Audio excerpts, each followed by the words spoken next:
Toxic family breeds the potential next Jigsaw. Happy holidays, everybody!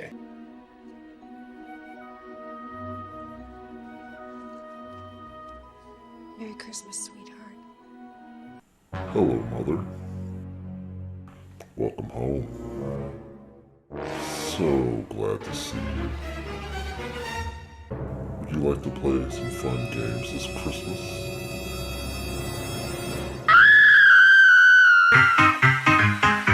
Ladies and gentlemen.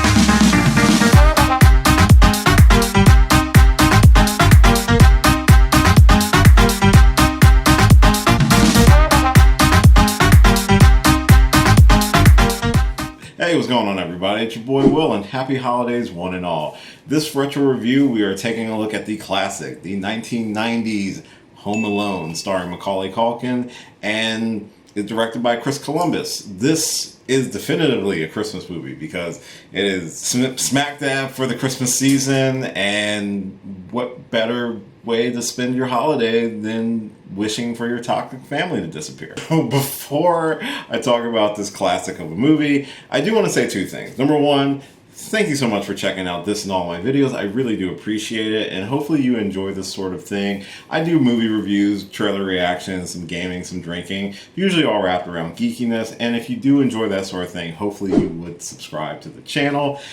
And on the notion of subscribing to the channel, it happened before Christmas.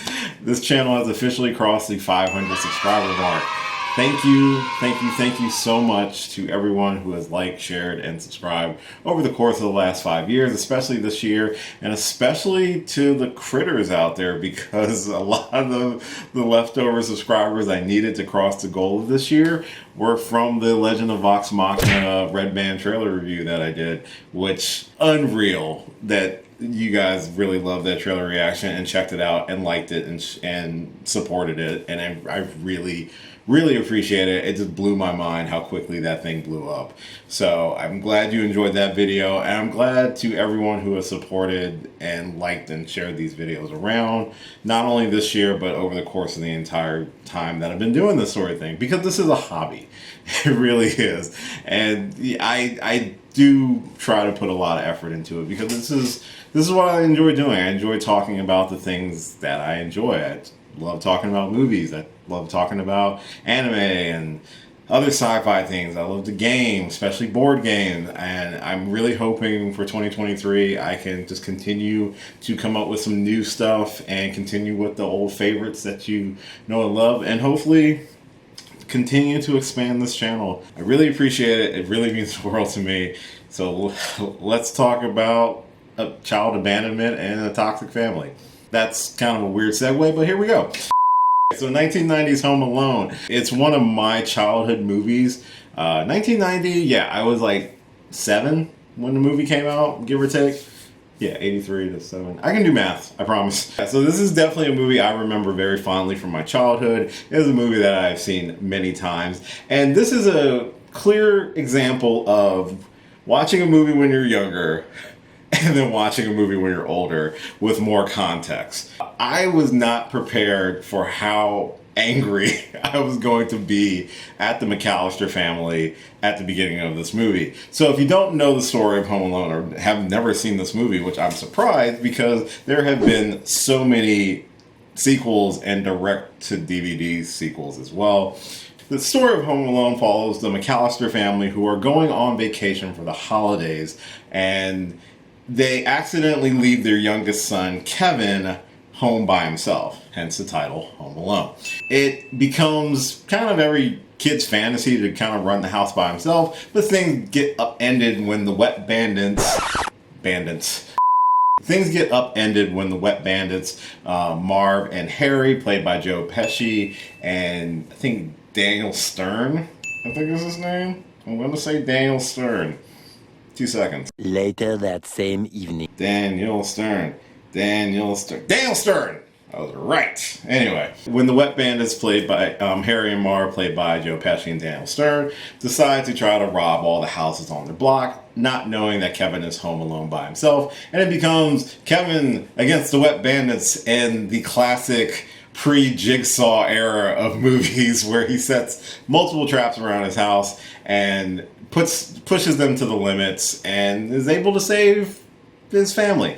Oh, I guess if you didn't know, with retro reviews, they're kind of mildly or partially or mostly spoiler stuff. So because the movie's been out for so many years and most people have seen it already. So, but that's the premise of the movie. But I forgot that the movie really sets it up to why Kevin wishes that his family just disappeared, and coincidentally he is left home alone because his family shits on him through the entire early portions of the movie. Like, no one's on his side. They're borderline abusive, and everyone blames him because he always causes trouble. But guess what, people in 1990 who didn't realize that if you have a toxic family, that can definitely affect the growth of a young child?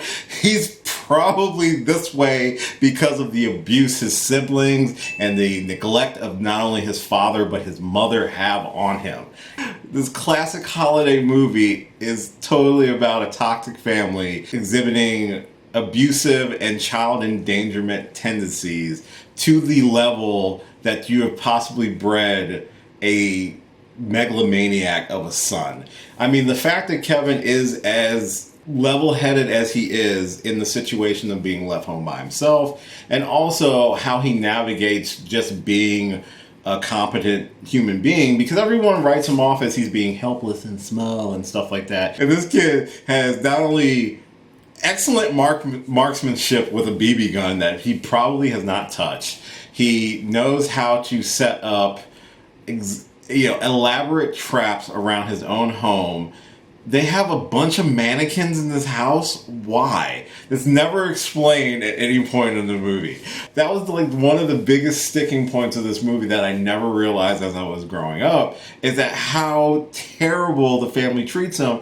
And in all honesty, the only person that gets any level of character development or any sort of growth through the movie is technically only Kevin. His mom doesn't get in. She immediately feels bad about leaving him home, but I wonder, and I really question if it's a matter of, oh my God, I've endangered my son, or oh my God, what will people think that I left my child at home by himself? I didn't get to stay home by myself until I was about his age anyway. What he does with the pizza man, with the movie, and scaring the ever-loving crap out of him, on top of the torment and torture he does to, admittedly, two terrible people, not super terrible, but they're buffoons and thieves, that he puts them to the level of, if one or two traps were slightly altered, this would become like Saw 8. Easily.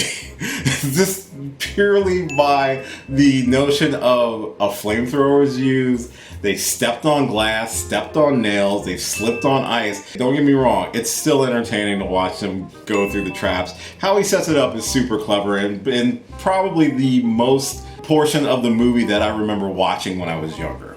But so I probably mentally blocked out the first 10 minutes. Regardless of the underlying issues with the family and stuff, it is a fun Christmas movie. It is every kid's dream to kind of have that sort of level of freedom, to just go ballistic. And it shows for Kevin that he is becoming to a transitional age in his life where he can be more independent. And that's kind of what the whole movie really focused on, was his own independence in this situation where he's been left home by himself. Regardless of the fact that, yeah, he is borderline a sociopath in the movie, it's still a very classic Christmas movie with a very happy ending and the family coming together.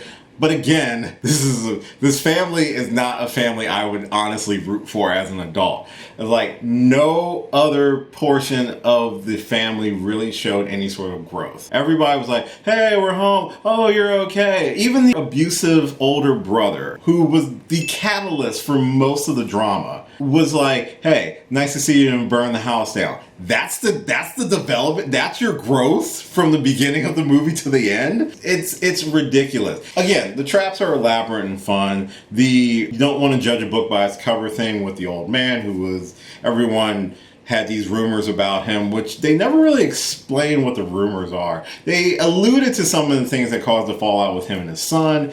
Could have been something to do with his mother or his wife, that sort of thing. It's a possibility. It was a nice little sub-story that had a satisfying payoff when he did save Kevin from actually being unalived by the wet bandits. If we fast forward this like 10, 15 years later, they ain't just breaking into that house with crowbars. Let's be real. Kevin's got holes in him by the time he even gets through the first set of traps. But again, this is a kid's movie, so you're not going to do that. It is still a very fun movie to watch. And you still got, the legend John Candy in there. He was probably one of the nicest people in the movie besides the old man. With everyone else just so toxic. And I guess because the premise of the movie is what really captivated me when I was younger. This kid, being left alone, and all of a sudden he's got to grow into his shoes and prove that he can do this and protect his family home and all this stuff like that. Stop the evil burglars breaking into their house, and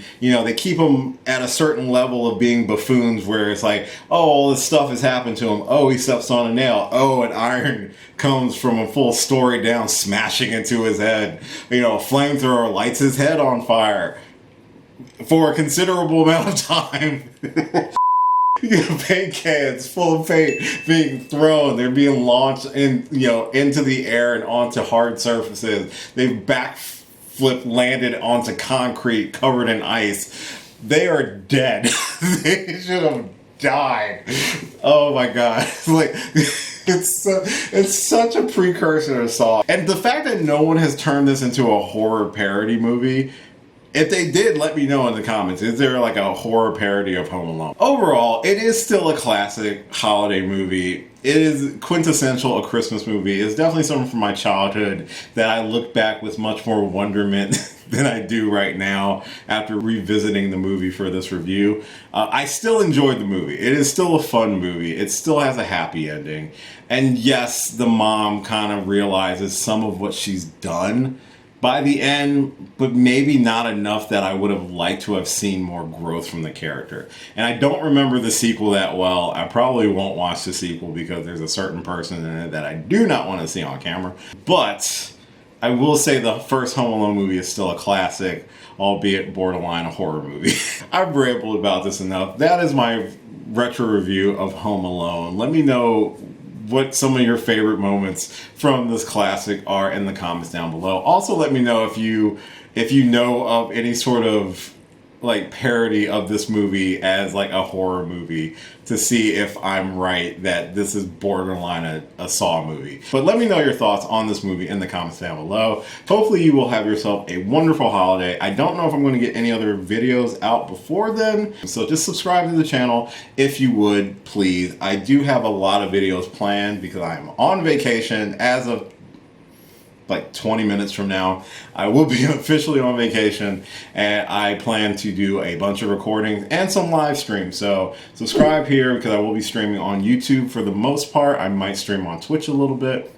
But check those things out. Thank you so much for checking out this and all my videos. I really do appreciate it, and I really do appreciate all the support that you've given this channel. We crossed 500 subscribers before the end of the year this time, and I will say 600 is the next logical goal, but maybe a little bit higher. I'd love to hit 1,000 eventually. I'm being realistic though. I don't know if I'll get to 1,000 within a year, but who knows? We'll see what happens. But make sure you subscribe, like, and share this video around the internet if you would, please. You can follow me on a lot of different social media platforms listed at the end of this video. I do have a ton of videos on this channel right now. You are more than welcome to check out. Like, share, subscribe, all that fun stuff. And as always, until next time, have a happy holidays. Merry Christmas, Happy Kwanzaa, Happy Hanukkah, whatever you celebrate. Just enjoy it and spend it with the people that you love and care about. And with all that being said, I'll catch you later. See ya. Hey, thanks for watching this video. If you did like this video, why not give me a thumbs up and share it with your friends? You can subscribe to the channel by clicking on my gorgeous little face right over there. You can follow me on all the various social media platforms right below. And last but certainly not least, if you've got a few extra minutes, why not check out one of the lovely videos floating right over here. Later.